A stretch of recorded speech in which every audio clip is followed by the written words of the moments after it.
संतोष हेम्ब्रम का फरमान आज की शान।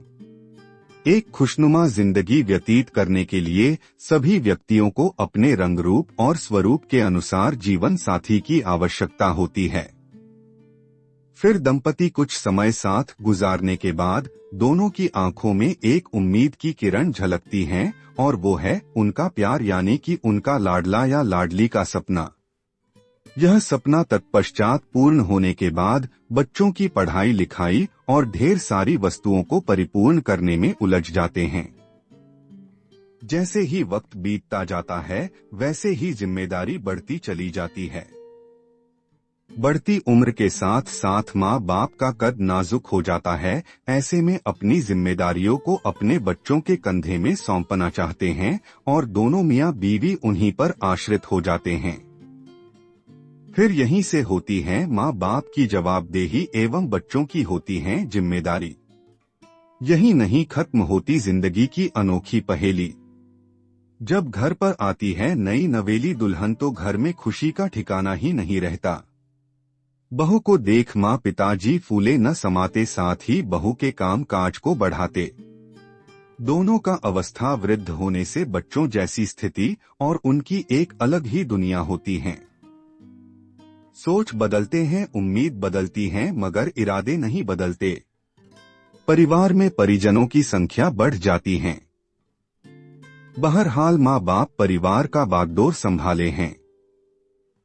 बुजुर्ग होने से या यूं कहें भगवान की मर्जी से एक किसी की जिंदगी की ज्योति हमेशा हमेशा के लिए बुझ जाती है और वो है मेरे पिताजी। अब माँ की उम्मीद की किरण पूरी तरह से बुझ चुकी थी। ऐसे में एक आशाएं थी, वह है पेंशन और गुल्लक का बचाई गई राशि। अब भला इसे क्या होने जाने को है। माँ ने शुरू की शराब की भट्टी, फिर भी हालात नहीं बदले और हमारी माँ बोझ तले दबी चली गई। इस परिस्थितियों में माँ का सहारा मैं बन गया और अपने भाइयों को पापा गुजरने का एहसास होने ही नहीं दिया। काफी समय गुजर चुका था लेकिन किसी ने अपने पैरों पर खड़ा होने की कोशिश नहीं की।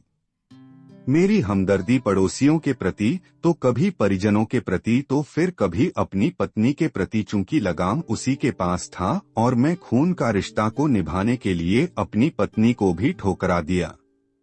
इस छोटे लेख के जरिए आप सभी आश्वस्त कर देना चाहता हूं और अपील करता हूं, आप अपने जीवन की डगर में आगे बढ़ेंगे और वृद्ध बुजुर्ग लाचार असहाय तथा कमजोर व्यक्तियों को साथ देंगे। पढ़ाई लिखाई से बढ़कर अनुभव होता है और अमीर दौलतमंद होने से बेहतर है सहानुभूति होना। इस कथन के साथ ही मैं अपनी कलम के स्याही को विराम देता हूं और मैं उम्मीद करता हूं कि इस लेख से जो आपको प्रेरणा मिलती है उसे जीवन के धरातल में उतरेंगे। अगर समझ आया होगा तो अति उत्तम, अगर समझ नहीं आया तो मुझे क्षमा कर दो। बड़ों को मेरा प्यार तथा छोटे को मेरा आशीर्वाद। संतोष हेम्ब्रम कभी नहीं भूल सकता कि उनका ज्ञान माँ बाप का ही आशीर्वाद है। जय हिंद, जय